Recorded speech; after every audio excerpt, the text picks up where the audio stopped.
Dan suamiku termasuk ke dalam barisan pasukan Mekah, barisan musuh Rasulullah, musuh ayahku.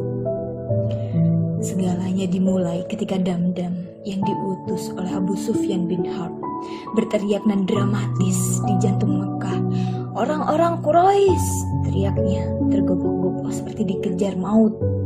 "Unta-unta tunggangan, unta-unta tunggangan!" Dia nyaris terkapar. Bajunya penuh darah, pucat pasi. Semua keperluan yang sedang dibawa Abu Sufyan. Lanjutnya, semakin menarik perhatian orang-orang. Muhammad dan para pengikutnya menyerangnya. Dan ketika orang-orang dilanda keterkejutan dan kepanikan, Damdam berteriak histeris, "Tolong! Tolong!" Abu Jahal terpukau. Orang-orang panik. Kafilah Abu Sufyan diserang. Kafilah terkaya. Harta kita akan lenyap. Orang-orang Islam akan merasa menang. Kita tidak boleh tinggal diam.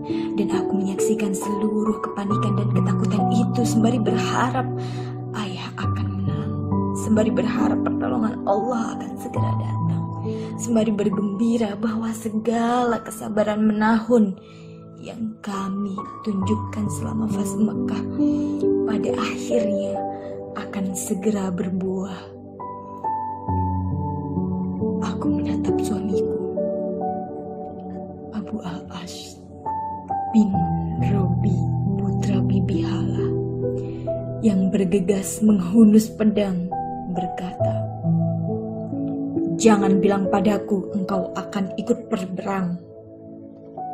Tetapi dia bergeming. Kentara sekali risau, tetapi tidak punya pilihan. Dia menatapku, berkata tanpa mengucap sepatah kata pun, "Bagaimana bisa aku tinggal di rumah sementara kaum lelaki pergi menjemput maut? Kehormatan apa lagi yang aku punya jika aku mendapati diriku hanya duduk bertopang dagu melindungi putri sang musuh orang Mekah?" Aku mengangguk. Aku bisa mengerti perbedaan ini. Bukankah kian hari kian tak terjembatani? Meninggalkanku berdua berteman Umamah, putri kami. Dia bergegas keluar demi bergabung dengan pasukan Mekah. "Aduhai Allah," jeritku dalam hati, menahan isak tangis. Aku mengeja satu demi satu saudara Bani Hashim dan Bani Abdul Muthalib, seseorang yang bisa aku sandarkan keluh kesahku, tetapi aku tak mendapati siapapun kecuali mereka juga ditimpa masalah dan kemalangan serupa aku. Bukankah mereka yang laki-laki harus berangkat berperang, sedangkan hati mereka mencintai ayah? Bukankah yang perempuan seumpama aku harus dengan getir menunggu di rumah? Tidakkah demi Allah orang-orang kafir itu mendengarkan firasat mimpi nenek Atika? Bukankah baru kemarin, benar? Kemarin ketika ia bercerita kepada saudara lelakinya, kakek Abbas bin Abdul Muthalib, bahwa ia bermimpi melihat seorang lelaki menunggang unta yang berhenti di lembah dan berteriak dengan lantang, "Cepat, kerahkan kekuatanmu wahai orang-orang kafir. Hadapilah malapetaka yang akan menimpamu dan meruntuhkanmu dalam 3 hari. Aku melihat orang-orang mengerumuninya, kemudian ia memasuki masjid dan orang-orang mengikutinya. Dari tengah-tengah mereka, ia keluar dengan menunggu unta yang dibawanya ke pelataran Ka'bah. Dan ia meneriakkan kembali kata-kata itu. Unta itu membawanya lagi ke puncak Bukit Abu Kubais. Dan sekali lagi ia meneriakkan kata-kata yang sama kepada orang-orang yang mengikutinya. Setibanya di puncak, ia mendorong sebuah batu besar yang menggelinding di sepanjang lereng bukit. Ketika batu itu mencapai kaki bukit, ia terpecah berkeping-keping. satupun rumah dan tempat tinggal di Mekah yang tertinggal karena hancur berantakan. Kematian jelas sekali tak bisa disangsikan lagi. Tetapi perihal apakah kematian ini? Ayahkukah lelaki penunggang unta itu? Lelaki yang menimpakan kematian kepada kaum yang mendustakan kenabiannya itu? Kakek Abbas menceritakannya kepada sahabatnya, Walid bin Utbah, yang menceritakannya kepada ayahnya. Lalu tiba-tiba Mekah memiliki terlalu banyak telinga, mempunyai terlalu banyak mulut, sehingga tak ada seorang pun di antara kami, di dalam maupun di luar rumah, melainkan tahu perihal mimpi ini. Ketika kakek Abbas berjalan ke dekat Abu Qubais, Abu Jahal mengejaknya. Aku mendengar saudara perempuanmu mengungkapkan ramalan Raman. Kakek tak menggubris. Hai putra Abdul Muthalib, lanjutnya. Tidakkah cukupkah bagimu setelah orang-orangmu mempermainkan kenabian? Haruskah kaum perempuanmu ikut-ikutan melakukan hal yang sama? Apa kakek Abbas akan tinggal di Mekah untuk sekali saja mengikuti kata hatinya demi tidak menyerang ayah, keponakannya terkasih itu?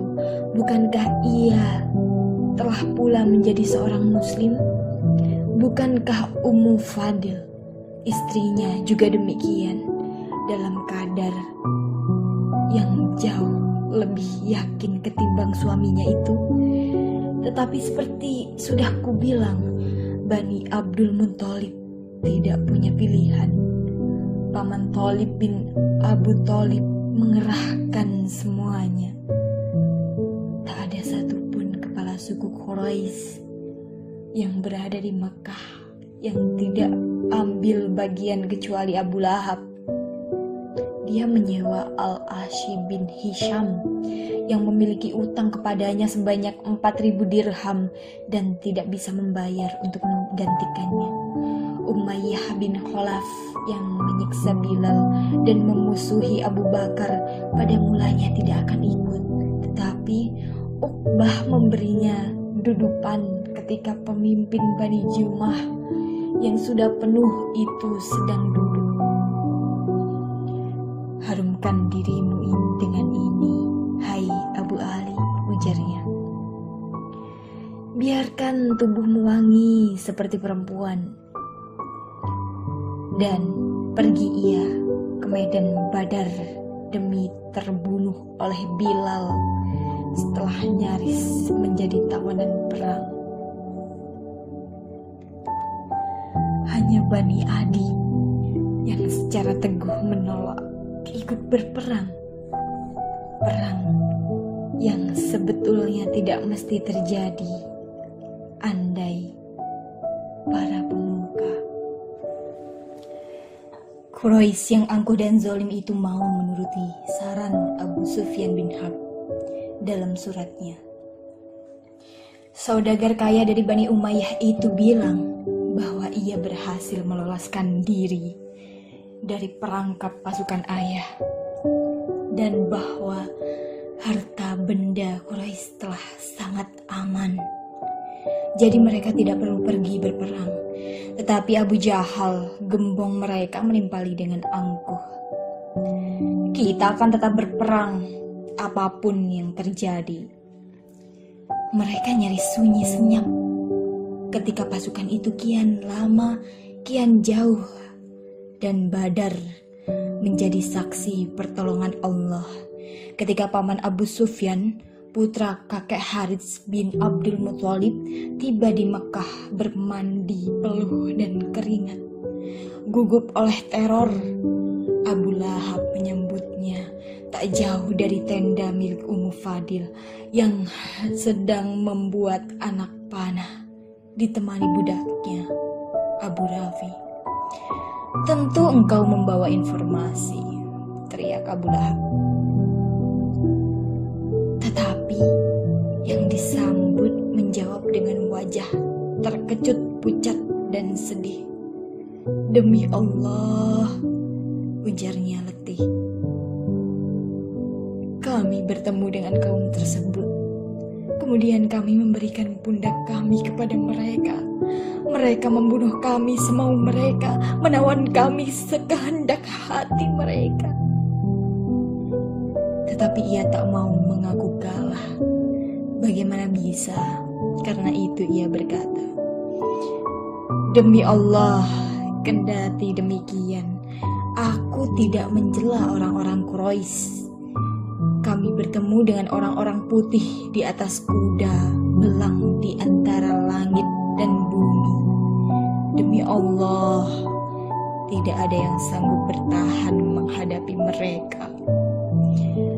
Abu Rafi yang kegirangan tak bisa menahan diri untuk berkata, demi Allah yang jiwaku ada dalam genggamannya, pasukan putih itu adalah malaikat. Abu Lahab yang geram oleh kabar kematian kawan-kawannya, Abu Jahal, Umayyah bin Khalaf, Utbah bin Rabi'ah, Syaibah bin Rabi'ah, Zam'ah al-Aswad, Nubaih bin al-Hajat, Abu al-Bahtari, Munabbih bin al-Hajat, dan lain-lain naik pitam. Ia menerjang, memukul, dan merobohkan Abu Rafi. Budak kurus itu dihantam berkali-kali oleh Abu Lahab yang gemuk dan besar. Diinjak-injak seolah dengan begitu mereka dan kawan-kawannya yang mati akan kembali hidup. Seolah dengan begitu berita kekalahan di Badar bisa ditebus. Tetapi Ummu Fadil, nenekku, tak tinggal diam. Ia mengambil pasak tenda dan memukulkannya di kepala saudara iparnya itu. Abu Lahab doyong. Luka di kepalanya berdarah. Ummu Fadil memaki, kau pikir majikannya akan diam saja melihat berlaku kelewat batas? Abu Lahab pergi berlalu demi mendapati lukanya membusuk. Dan seminggu kemudian dia meninggal. Kendati dirundung duka, wanita-wanita Mekah meratap, menangisi ayah dan saudara dan paman dan suami. Para pemuka suku yang tersisa bermusyawarah dan bersepakat, mereka akan menahan diri untuk menebus saudara mereka yang tertawan, agar ayahku tidak merasa di atas angin. Kini, setelah bertahun-tahun Bani Hashim menjadi pemimpin Mekah, kota ini berpindah tangan kepada Bani Umayyah. Setelah Abu Sufyan diangkat menjadi pemimpin, kakek Abbas yang berperang dengan paksa telah menebus dirinya sendiri, dua keponakannya, dan sekutunya, sehingga aku, sebagaimana warga Mekah yang lainnya, mengirimkan wakilku ke Madinah. Aku memandangi kembali kalung itu, kalung berbatu oniks zafar, mengenangkan hari ketika Bibi Halah menemui ibu, melamarku untuk anaknya, Abul Al-As bin Robi. Ibu gembira, senang tak alang kepala.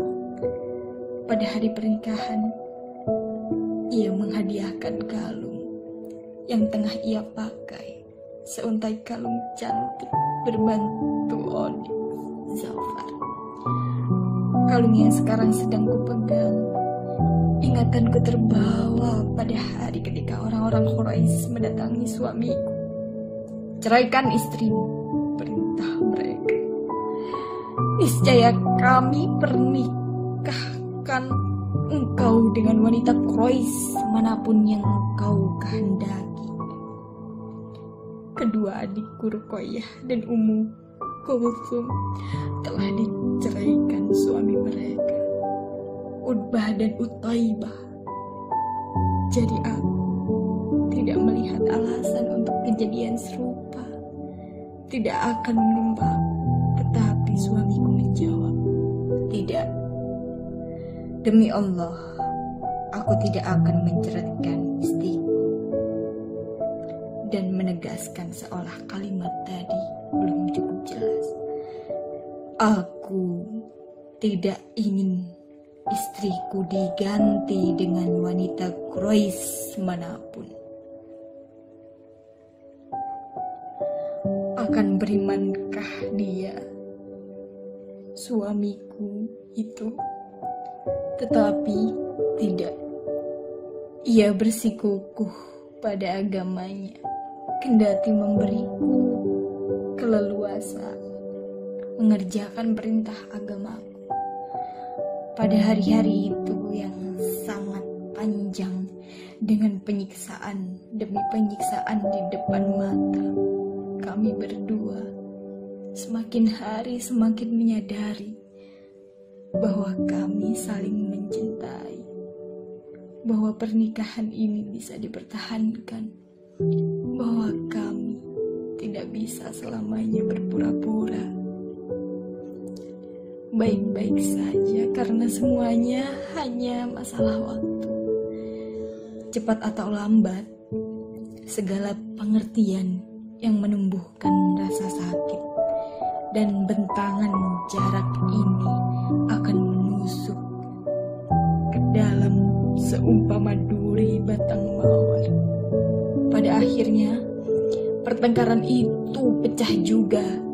Zainab, ujarnya, aku kira kita tidak bisa berharap lebih banyak dari hubungan kita jika kamu masih bersama agamamu sedangkan aku tetap dengan agamaku. Suamiku, jawabku, sebisa mungkin menutupi getar dalam suaraku. Tidak ada pilihan lain selagi kamu tetap berpegang teguh pada agamamu. Aku menghela jeda demi menenteramkan debur dalam hatiku, menguatkannya. Ceraikanlah aku, ujarku, memperdengarkan kata itu ke dalam diriku sendiri. Atau masuklah Islamlah bersamaku. Kepada Amr, saudara suamiku, aku menitipkan kalung itu bersama sejumlah uang. Aku telah memutuskan aku akan menebus suamiku yang menjadi tawanan Badar. Betapapun sadar bahwa hubungan kami tidak bisa lagi terjembatani, kendati tahu bahwa Umamah harus dan mesti menghadapi alur hidup yang tak tertebak. Ketika beberapa hari kemudian bersama Amr, suamiku tiba di Mekah, dia berkata kepadaku, berkemaslah untuk sejenak. Aku mengerutkan kening, memandanginya, meminta penjelasan, tetapi wajahku itu keruh, seperti menahan isak. Dia melanjutkan, berkemaslah Zainab, separuh memakai, kendati jelas betul hatinya sakit. Aku telah membuat kesepakatan dengan ayahmu. Perlahan, dia menyerahkan kalung itu. Kalung yang kukenal betul. Aku memandangi batu oniks pada ujung kalung itu, memandangi suamiku kemudian. Dia mengangguk. Ayahmu menolak tebusanmu dan menahan getir. Dia mengembalikan kalungmu, juga uang yang kau titipkan pada Amr. Aku tahu ini belum selesai. Tetapi sebagai gantinya, aku harus mengizinkanmu bergabung dengannya di Madinah. Menghela nafas demi melepas beban yang mengharu biru. Aku termangu dalam tarik ulur kasih sayang. Berkemaslah, lanjutnya, terdengar menghukum diri sendiri. Setelah segera kau bersiap, Kinanah akan mengantarmu menuju tempat kabilah yang janji. Perlu sebulan kira-kira untukku bersiap-siap. Kepada Umamah, aku menjelaskan padanya bahwa kami akan segera bergabung dengan kakek yang sangat dikasihinya, bersama bibi-bibinya yang mencintainya, bersama saudara-saudara yang seiman. Apa ayah ikut? Tanyanya. Aku menggeleng. Ayah akan tetap di sini. Suatu hari aku bertemu dengan Hindun binti Utbah, istri Abu Sufyan. "Hai Putri Muhammad," ujarnya. "Aku dengar engkau akan pergi menyusul ayahmu. Benarkah itu?" Berusaha menyembunyikan gurat aku di wajahku, gemetar di sekujur tubuhku. Aku berbohong.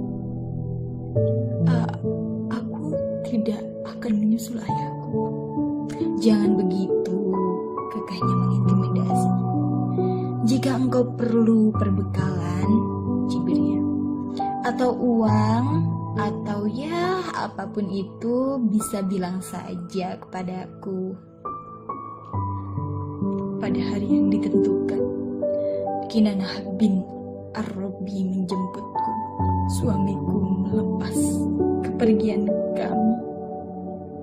Aku, Umamah, dan bayi dalam kandunganku. Anak ketiga sebetulnya. Setelah Ali meninggal sewaktu masih bayi, Kinanah menyerahkan untanya kepadaku. Bersama Umamah, aku naik dan duduk di dalam tanduk. Setelah mengecek tanah dan pedang, Kinanah menaiki kudanya, menuntun unta kami menuju Tohwa. Kami merahasiakan perjalanan ini, tetapi hari cukup terang sehingga beberapa orang menyadari keberangkatan kami.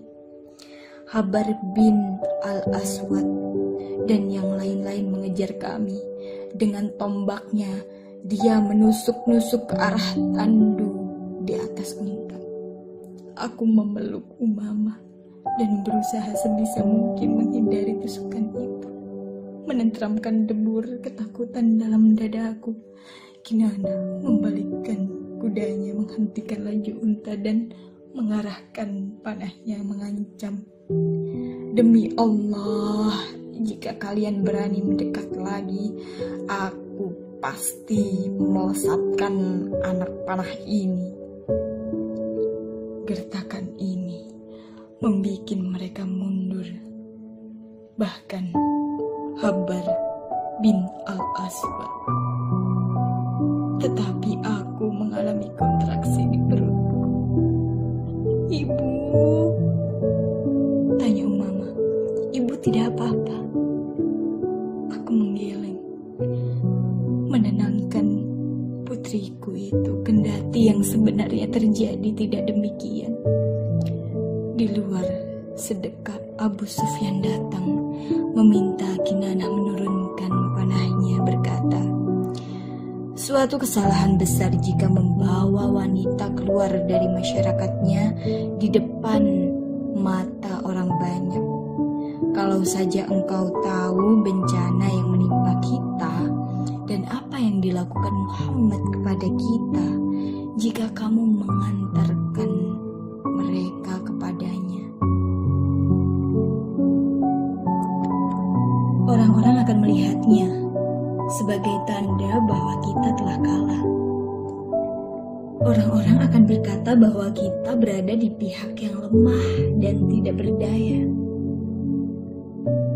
Menghela nafas, lelaki itu melanjutkan, "Demi hidupku, aku tidak menghalangi seorang anak untuk kembali kepada ayahnya, dan juga tidak bermaksud menahannya untuk membalas dendam. Tapi bawalah perempuan ini pulang ke Mekah. Jika mulut orang-orang telah berhenti menggunjingkan kebaikan kita ini, dan jika kabar telah tersebar bahwa kita telah mengejarnya dan membawanya kembali pulang, bawalah ia diam-diam kepada ayahnya. Kinanah setuju. Kami kembali ke rumah, menunggu selama beberapa malam. Kontraksi di perut itu berujung pendarahan, lalu kandunganku tak bisa lagi diselamatkan. Luka baru muncul, membangkitkan haru biru yang telah mengering sepeninggal Ali, mengikat hati kami, keluarga kecil kami, dalam rasa kasih yang tak terdefinisi. Tetapi keputusan telah diambil dan kesepakatan telah dibuat. Ketika hari yang ditetapkan telah tiba, pada malam buta Kinanah menemaniku dan Umamah menuju perkampungan kabilah Ya'juj. Di sana saudara angkatku Zaid bin Haritsah dan seorang Ansor yang tak ku tahu namanya menjemput demi mengawal kami menuju Rasulullah. Perpisahan yang menyakitkan bagaimanapun, tetapi setibanya di Madinah dengan segala kasih sayang warga Ansor dan Muhajirin dan Rasulullah yang memanjakan Umamah, hari-hari berat itu berubah menjadi tak ubahnya mimpi buruk belaka. Seolah-olah tidak pernah ada satu hari pun berlalu kecuali hari-hari Madinah.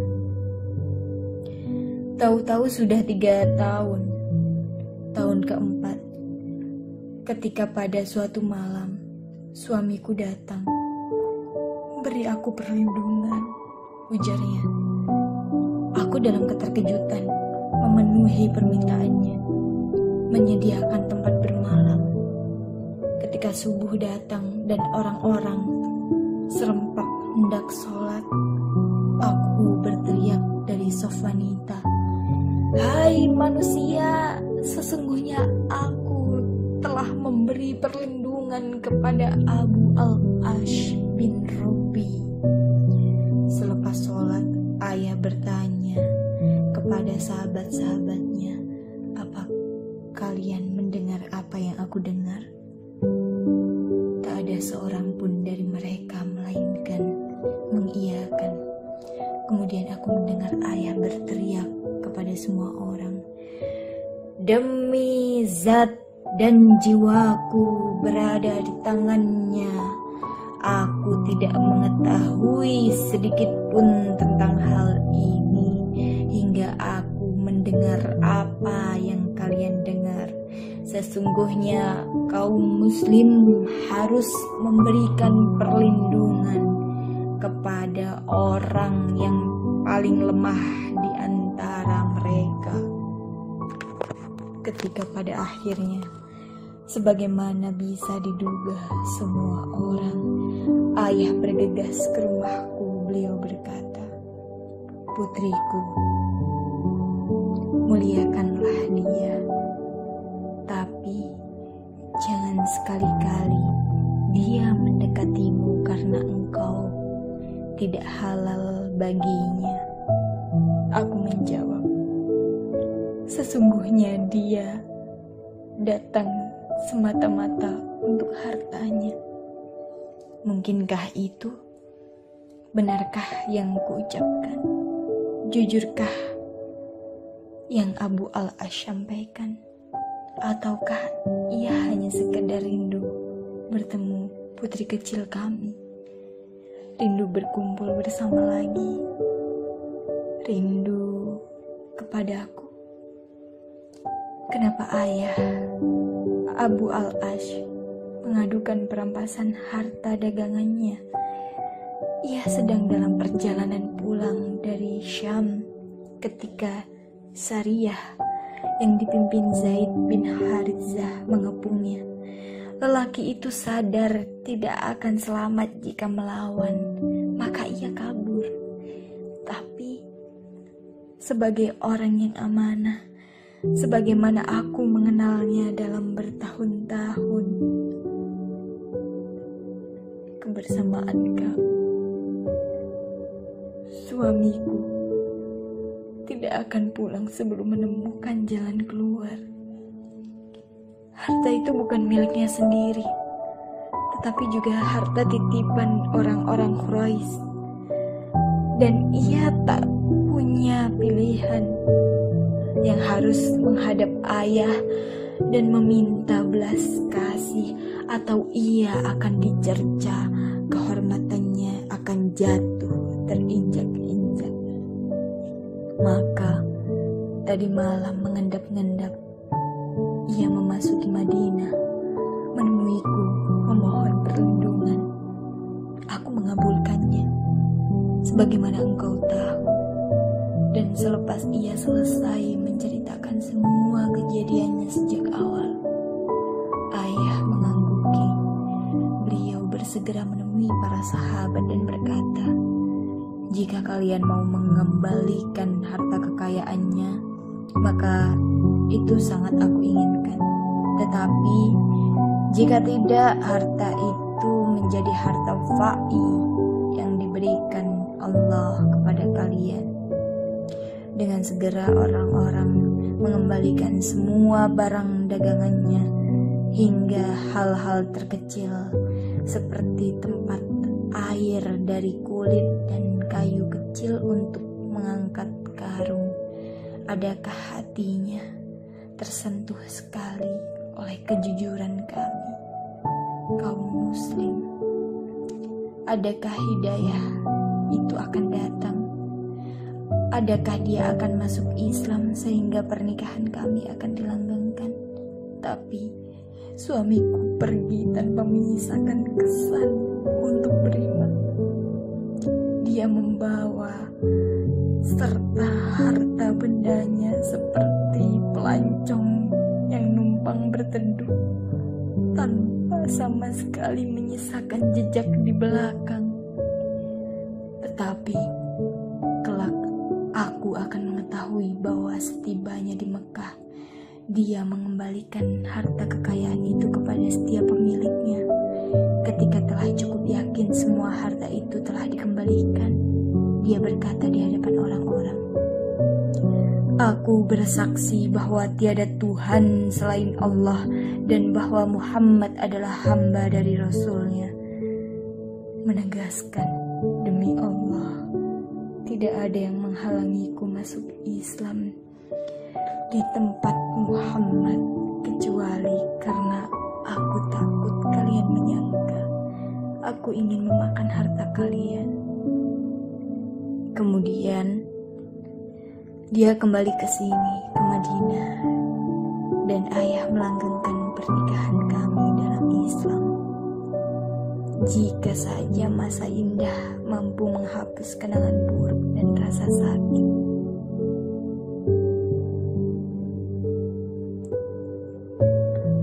Tentu, pertemuan kami akan mampu menghapus ruang kosong perang Badar, serta keguguran yang kualami oleh sebab teror Habar.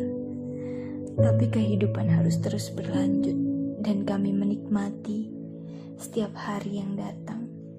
Wahyu, ekspedisi perang, serta segala ritus suci perjuangan, seolah hidup tidak lain kecuali hanya semurni-murninya perayaan anugerah. Kini ingatanku terpatri pada hari ketika setahun selepas Badar, ayah menikahkan Ummu Kulsum dengan Utsman bin Affan dan menikahi Hafsah putri Umar. Dua pernikahan dan ditambah dengan lahirnya Hasan putra Fatimah dan Ali yang melipat gandakan kebahagiaan kami, keluarga Nabi.